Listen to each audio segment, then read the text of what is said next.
Halo Tribuners, berikut rangkuman peristiwa terpopuler di Jambi hari ini. Berita pertama, sebuah kebakaran hebat terjadi di RT 17 Gang Sentral, Kelurahan Kampung Nelayan, Kecamatan Tungkal Ilir, Kabupaten Tanjung Jabung Barat pada Senin 23 Mei 2022 malam. Berdasarkan keterangan warga, kebakaran tersebut terjadi sekira pukul 23 waktu Indonesia Barat. Salah seorang warga yang tinggal di lokasi tersebut dan ikut membantu proses pemadaman kebakaran, mengatakan sedikitnya 7 rumah mengalami rusak berat atau habis terbakar, sedangkan 2 rumah lagi mengalami rusak ringan. Saat api membesar, Hen berada di lokasi dan langsung membantu proses pemadaman dengan alat seadanya. Api cepat menghabiskan deretan rumah karena berada di lokasi padat penduduk dan berdempetan. Selain itu, rumah terbuat dari material kayu dan papan sehingga api cepat merembet. Hen mengatakan diduga asal mula api dari rumah almarhum Ustadz Ridwan yang ditinggali anaknya.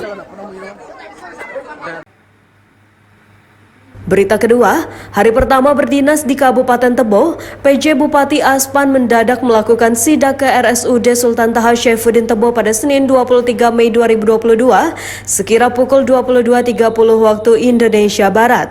PJ Bupati Aspan beserta rombongan dari rumah dinas Bupati langsung menuju ke IGD RSUD STS Tebo. Setelah dari IGD, Aspan didampingi Dr. Kiki menuju ke penginapan pasien, mengecek kondisi pasien dan menanyakan langsung kepada pasien terkait pelayanan RSUD Tebo. Aspan saat diwawancarai jurnalis tribunjambi.com menyampaikan ia sengaja melakukan sidak di RSUD STS Tebo pada Senin malam. Menurut Aspan, pelayanan cukup baik setelah dirinya mengecek dan menanyakan langsung ke pasien yang sedang dirawat di RSUD STS Tebo. Dikatakan Aspan memang ada beberapa hal yang perlu dikoordinasikan untuk lebih baik ke depannya dan hal tersebut perlu menjadi perhatian dari berbagai pihak. Ia menjelaskan bahwa semua tenaga medis yang jaga malam hadir serta obat-obatan sesuai dengan kebutuhan ada dan fasilitas sudah cukup memadai. Menurutnya yang perlu ditingkatkan lagi adalah peralatan medis di RSUD STS Tebo sehingga pasien tidak banyak yang rujuk keluar daerah.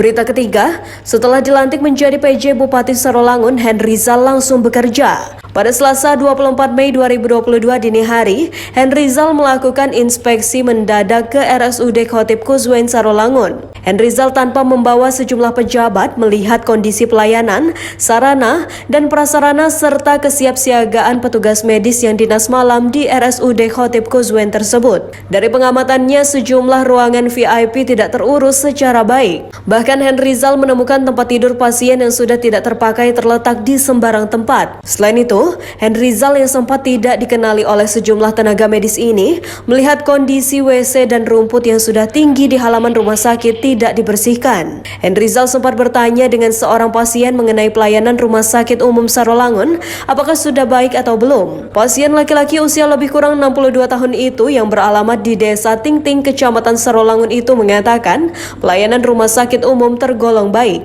Sementara itu, Hen Rizal mengatakan konsep awal dirinya dilantik sebagai PJ Bupati Sarolangun harus mengecek seluruh pelayanan dasar, pelayanan umum, fasilitas sosial yang ada di Kabupaten Sarolangun. Hen Rizal mengaku tidak sadar ingin ke RSUD milik daerah Kabupaten Sarolangun bukan karena sengaja tengah malam berkunjung ke rumah sakit. Ia melihat objektif pelayanan yang ada di RSUD Khotib Kuzuen Sarolangun ini. Berita keempat, kebakaran yang terjadi di RT 17 Kelurahan Kampung Nelayan, Kecamatan Tungkal Ilir, Kabupaten Tanjung Jabung Barat bermula dari api yang membakar rumah milik Jamilah, istri almarhum Ustadz Imam Abu Bakar. Hal ini disaksikan langsung oleh Bacok, tetangga yang tinggal tepat di depan rumah Jamilah. Bacok mengatakan peristiwa kebakaran terjadi sekira pukul 23 waktu Indonesia Barat. Saat itu dirinya sedang memperbaiki gambus, tiba-tiba ada teriakan dari depan rumah miliknya.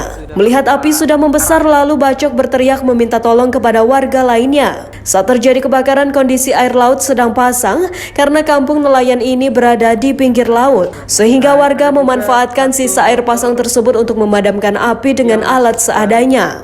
Melihat kondisi api yang semakin besar dan cepat merembet karena berbahan kayu dan papan, Bacok merasa tidak bisa tertolong barang rumahnya karena api sudah besar. Tak lama kemudian, petugas pemadam kebakaran tiba di lokasi dan langsung melakukan melakukan pemadaman. Sumber api diduga dari dapur karena Bacok melihat api membesar dari belakang rumah, namun karena sudah membesar sumber api tidak ketahuan. Akibat kejadian ini 5 unit rumah hangus terbakar, 2 rumah rusak berat dan 6 rumah rusak ringan. Namun karena kondisinya.